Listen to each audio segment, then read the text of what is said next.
ओम नमः शिवाय। नमस्कार हरि प्रेमियों, आपका हमारे YouTube चैनल में स्वागत है। हरि प्रेमियों, कैसे हैं आप? उम्मीद है आप सब अच्छे होंगे। आइए आज का प्रसंग शुरू करते हैं। आज का प्रसंग है श्रावण मास का महात्म्य, अध्याय 4। हरि प्रेमियों, उससे पहले अगर आप हमारे चैनल पर नए हैं तो प्लीज चैनल को सब्सक्राइब जरूर कर लीजिए और बेल आइकॉन को जरूर दबा लीजिए ताकि आप तक हमारे सारे नोटिफिकेशन पहुंच सके। हरि प्रेमियों, आपका एक भी सब्सक्राइब हमारे लिए बेहद मायने रखता है। आइए आज का प्रसंग श्रावण मास का महात्म्य अध्याय 4 शुरू करते हैं। धारणा, पारणा, वर्त, रुद्र परिवर्त और वर्णन में सुगंधा का आख्यान। ईश्वर बोले, हे सनत कुमार, अब मैं धारण, पारण, वर्त का वर्णन करूंगा। प्रतिपदा के दिन से आरंभ करके सर्वप्रथम पुण्य वाचन कराना चाहिए। इसके बाद मेरी प्रसन्नता के लिए धारण, पारण, वर्त का संकल्प करना चाहिए। एक दिन धारण व्रत करे और दूसरे दिन पारण व्रत करे। धारण में उपवास तथा पारण में भोजन होता है। श्रावण मास के समाप्त होने पर सबसे पहले पुण्याहवाचन कराना चाहिए। इसके बाद हे मानद, आचार्य तथा अन्य ब्राह्मणों का वर्ण करना चाहिए।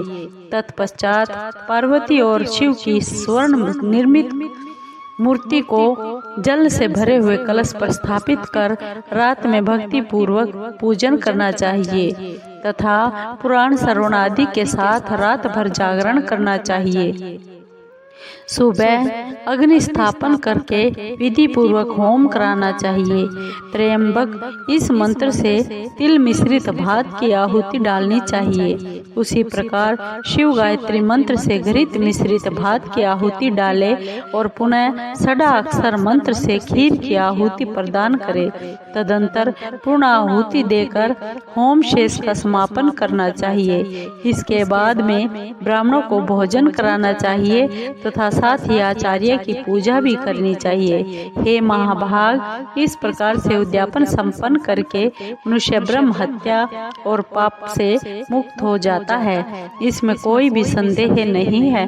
अतएव इस महाव्रत को अवश्य करना चाहिए। हे मुने, अब श्रावण में मास उपवास की विधि को आदर पूर्वक सुनिए। प्रतिपदा के दिन प्रातःकाल इस व्रत का संकल्प करे।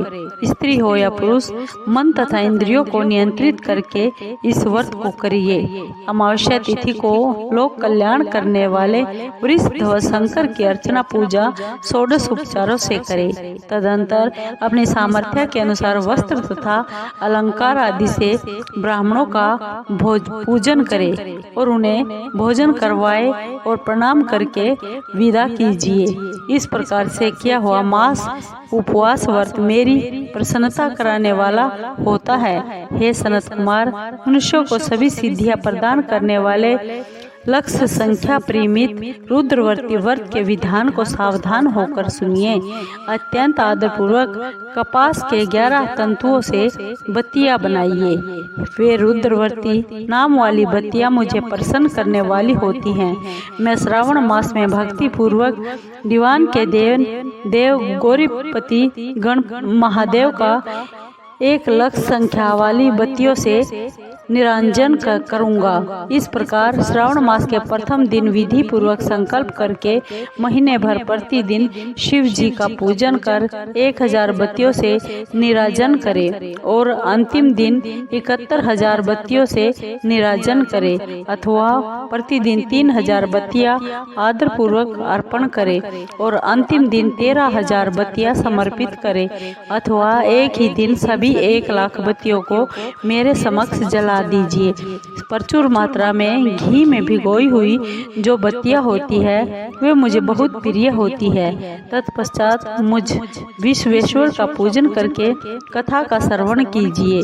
सनत कुमार बोले, हे देव देव, हे जगतनाथ, हे जगत नंदकारक, कृपा करके आप मुझे इस व्रत का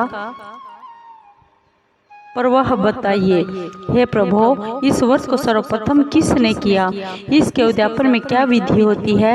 ईश्वर बोले, हे ब्रह्मपुत्र, व्रतों में उत्तम इस रुद्रवर्ती व्रत के विषय में सावधान होकर सुनिए। यह व्रत महापुण्यप्रद, सभी उपद्रवों का नाश करने वाला, प्रीति तथा सौभाग्य देने वाला, पुत्र पौत्र समृद्धि प्रदान करने वाला, व्रत करने वाले के प्रति भगवान शंकर जी की प्रीति उत्पन्न करने वाला तथा परम पद शिवलोक को देने वाला, तीनों लोकों में इस रुद्रवर्ती के समान कोई भी व्रत उत्तम नहीं है।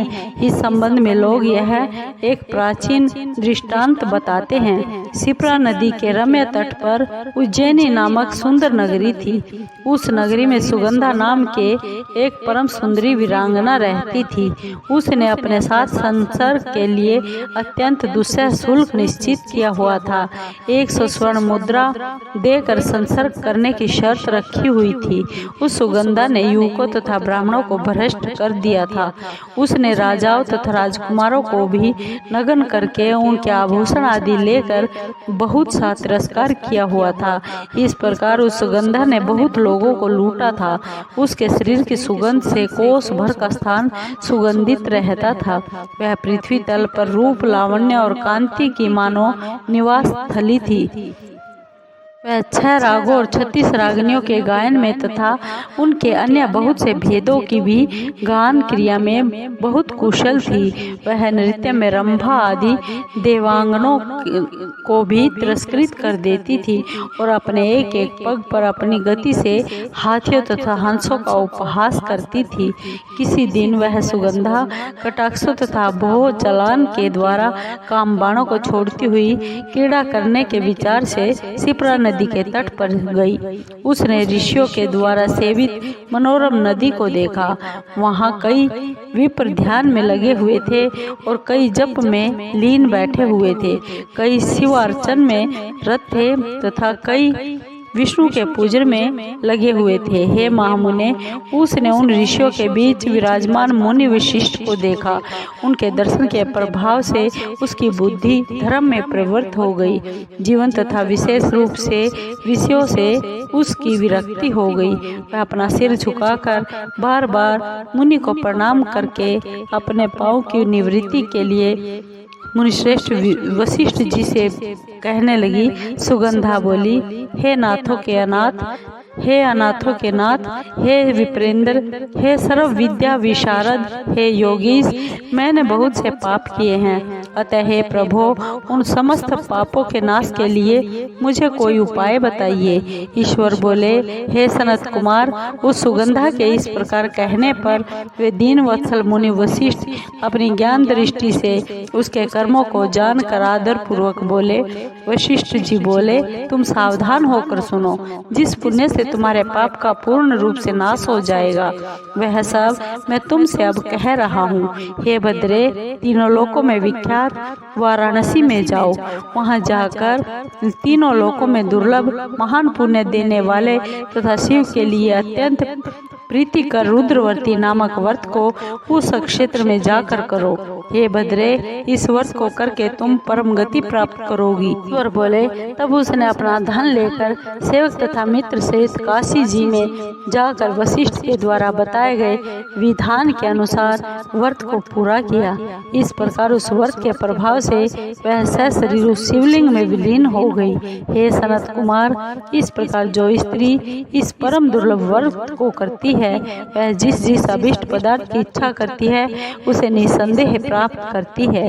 हे सुवर्त, अब आप माणिक्यवर्तियों का महात्म्य सुनिए। हे विप्रेंद्र, उन माणिक्यवर्तियों के व्रत से स्त्री मेरे अर्थ आसन की अधिकारिणी हो जाती है और महाप्रलय पर्यंत वह मेरे लिए प्रिय रहती है। अब मैं इस व्रत की संपूर्णता के लिए उद्यापन का विधान बताऊंगा। चांदी की बनी हुई नंदीश्वर की मूर्ति पर आसीन स्वर्ण में भगवान शिव की पार्वती सहित मूर्ति को कलश पर स्थापित करना चाहिए और विधि के साथ पूजन करके रात्रि में जागरण करना चाहिए। इसके बाद प्रातःकाल नदी में निर्मल जल में विधि पूर्वक स्नान ध्यान करने के 11 ब्राह्मणों सहित आचार का आचार्य का वर्ण करना चाहिए। उसके बाद रुद्र सूक्त से अथवा गायत्री से अथवा मूल मंत्र से खीर, घृत तथा बिल्वपत्रों का होम करना चाहिए। इसके बाद पूर्ण आहुत होम करके आचार्य आदि का विधिवत पूजा करनी चाहिए तथा सपत्नी 11 उत्तम विप्रों को भोजन कराना चाहिए। हे सनत कुमार, जो स्त्री इस प्रकार से व्रत करती है वह समस्त पापों से मुक्त हो जाती है।